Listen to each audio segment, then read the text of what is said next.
It's James Ernest, Gruel and Truth Radio Network. How's it going? Good, how are you? Doing well, doing well. Excited about your new book. Thank you very much. I appreciate that. Welcome. Tell us a little bit about it. Sorry? Oh, I was going to say, tell us a little bit about it. Well, it's really a very unique story. The fact that no one has the same story. It's basically that Vince McMahon took a couple of Shane's buddies and who had athletic backgrounds, but no wrestling experience whatsoever. And it was supposed to only last a couple of weeks, but the heat we were able to generate against fans and have them hate us really stood out, and it basically parlayed from something that was supposed to be a couple of weeks to a 3-year contract. Nice. And the book really talks about how that all took place and how the locker room accepted us after a point of time and what we had to do to get that respect and just everything in between. And it's just a lot of fun stories about being on the road. It's a very easy read. A lot of people tell me that they feel like I'm telling the story to them, which is basically what happened since I wrote it. And it's just a lot of fun. And if you're a fan of the Attitude Era or a wrestling fan in general, you'll love the book. Excellent. Because it talks about all the big names. It's a lot of fun. Oh, definitely. Yeah, I was going to say that. That sounds like the fans are going to love that. I mean, obviously the Attitude Era was one of the biggest times in wrestling history. So what's your first memory of being a fan growing up? I know a lot of people point to like WrestleMania 3. What's, when you're sitting back looking at wrestling, when do you remember being a fan? Honestly, my first memory is back in like 1979, I think it was. I was 9 years old trying to stay awake on a Saturday night to watch wrestling at 11 o'clock at night. And I wanted to see this big blonde guy, and it turned out to be Hulk Hogan. And I was a Hulkamaniac before 1980, so it was that really hooked me. I was a big fan of his, and then I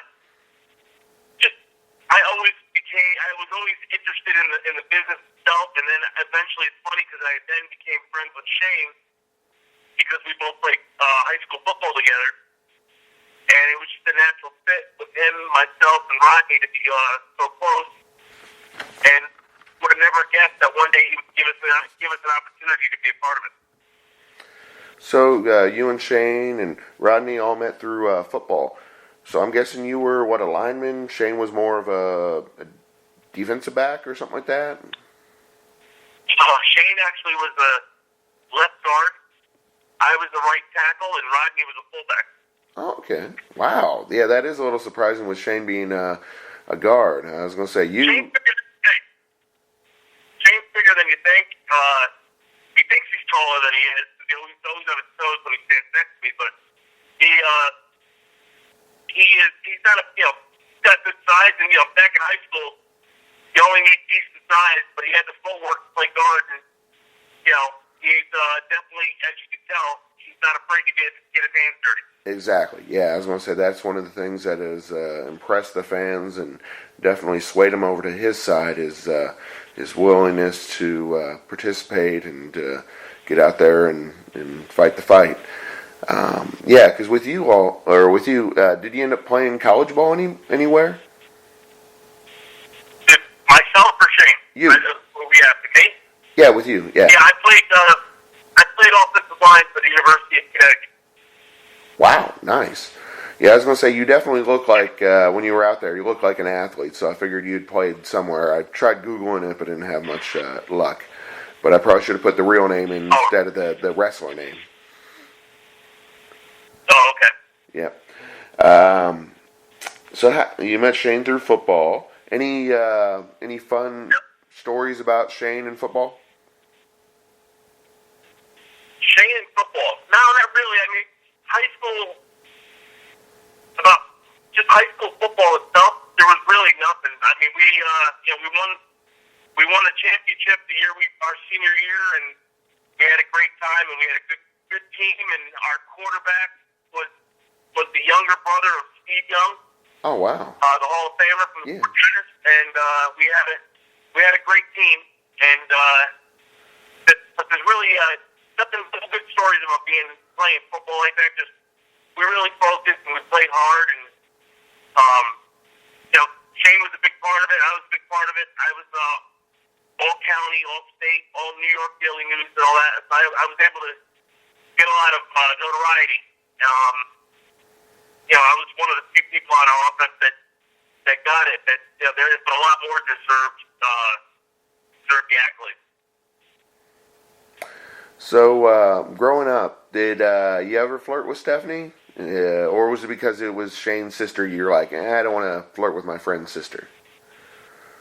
No, that's like a little sister to me. You know, she's a sweetheart and she is beautiful. But you know, when you grow up and she's a few years younger than you, you know, like you kind of look after her and protect her. You know, and it's just one of those things that big brothers do. You know.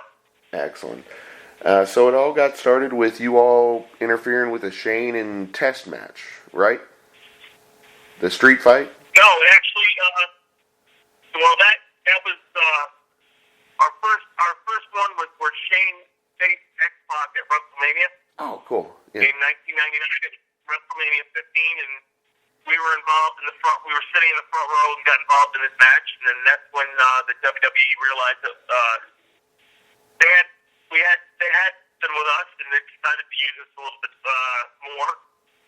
And then eventually, about 5 months later, is when we got involved with what was it? 5 months was SummerSlam after that. So that's when we had the lover or leaver match with Ted. Cool. I was gonna say, any funny stories about Test? You know, hanging out with the guys and all that. Yeah. Yeah. So we used to drive on the road, and Test, Val Venus, and Prince Albert would get in one car, and the Mean Street Posse would be in another. And you know, we would leave an arena at night and drive to the next city. We did all our driving in the middle of the night. We'd always find a place to stop to get something to eat.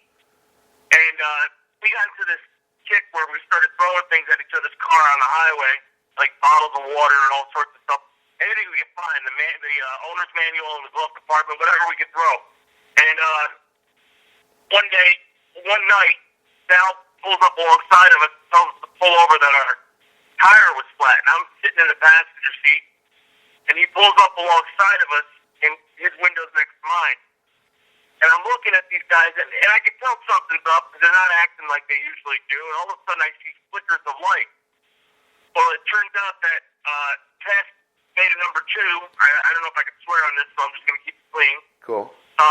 He went into a paper bag, and then he was trying to light the bag to throw it into our car, which would have been really messed up. And yeah.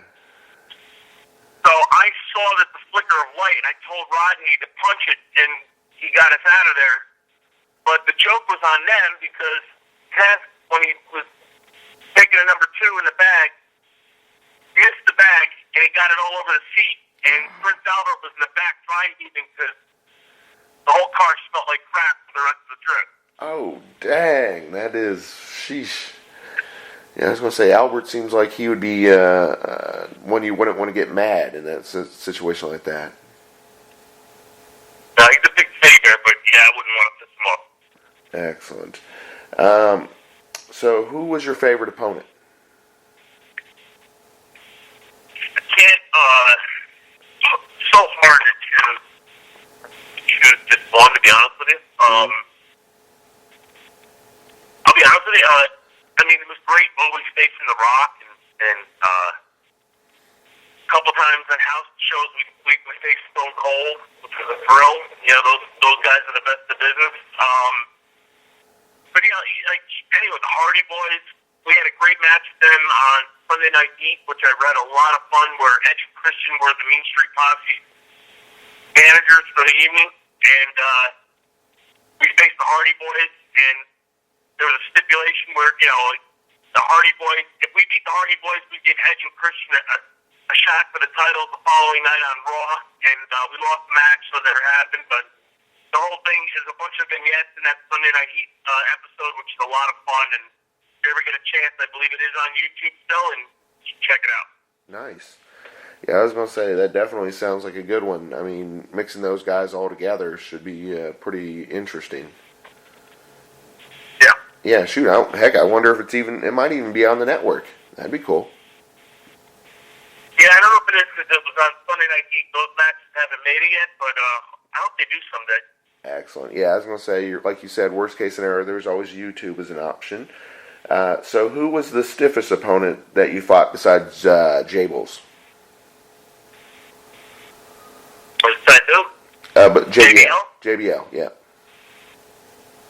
Bob Holly was always pretty rough.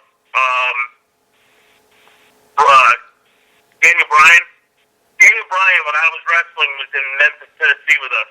We were training there, and I remember him and Brian Kendrick, for their size, really packing a punch. They learned from Shawn Michaels, and Shawn used to tell them to really lay it in, and they used to. Daniel Bryan's one of the stiffest guys, but it's the only way to wrestle because that's the best way to react to what the guys are doing in the ring. So yeah, if they're like legitimately doing it, then it makes it easier, I would assume, to sell. And it makes it easier to sell. Excellent. Right. So tell us your time with Tom Richards, with him coaching you up. I'm sorry? Tom Pritchard. Dr. Tom was our first trainer, yep. And he was with us. He worked with Rodney and I for a little over a year, and he did it. I mean, he got blessed. He took a lot of bumps from us, and but he took good care of us. And he trained us really well, and he's near and dear to my heart because of that. Because he helped us get through, get to where we needed to be, and then eventually sent off to Memphis, Tennessee. But he was a lot of fun, a lot of laughs, and he made it really enjoyable to go to work every day.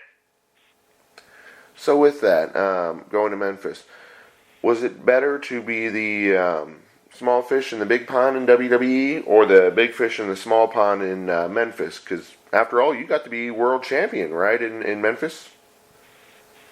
Yeah, I was the Power Pro heavyweight champ. But yeah, I mean, nothing's better than being in WWE. But it's great to be a big fish in a small pond.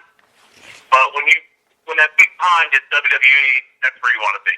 Exactly. Yeah, I was going to say that's understandable. But yeah, like you said, I mean,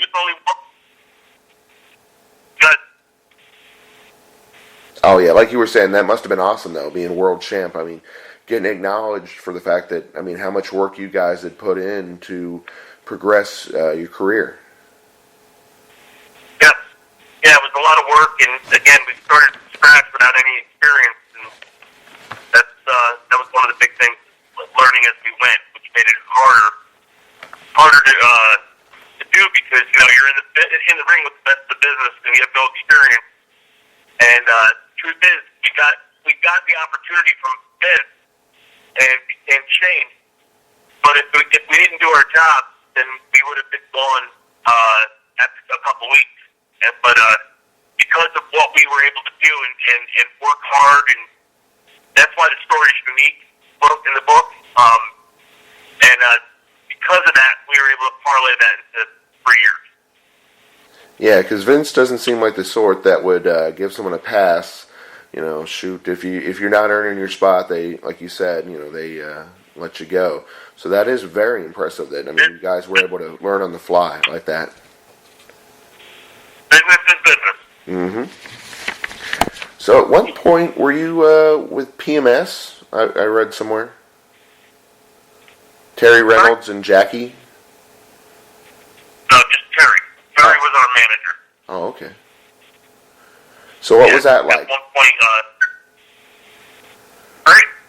A great person. She's got a lot of knowledge. She was able to help us with our matches, and she's, like I said, she's still to this day a very good friend of mine, and I appreciate everything she did for us, and like I said, she really gave us a lot of insight in the business as well. Yeah, I was gonna say it seems like just how long she'd been in the wrestling business and the different people that she worked with over the years, she would know a lot about the business. So was it more, like you said, was it more in the ring stuff, or was it more like the promos and that kind of thing that she worked with you all on? Everything. She was there. She was our eyes, our ears. She was able to give us any insight that she could in any facet of the business. So do you miss it? Yeah, I go back tomorrow. If Shane called me right now and said, I need you to go to the airport to go to so-and-so, I'd be out the door in 5 minutes for him. He knows that. So is there a chance of Mean Street Posse reunion on Raw 1500 or 2000 or whatever the next one is? No, I highly doubt it. I don't see anything like that happening. Not that I have any say in it, but you never know. You never say never in this business. That's the beauty of it. But I just don't know if I see that in the eyes of WWE. They have a lot of great talent there, and it is always nice to have some nostalgia and bring back some old characters. And the point is that we're getting really old. So that's true. The older we get, the less chance that is of happening. Yeah, I was going to say, there's always an old school Raw at some point that, maybe have you all come on. Yeah. Maybe make you all managers at some point. That'd be cool. Never know. Never know. Never say never. So what was your favorite match of all time? Probably that Edge and Christian? I would say that was one of them. That was definitely one of them. Or I would say WrestleMania 2000, the Battle 15-man Hardcore Battle Royal was a lot of fun.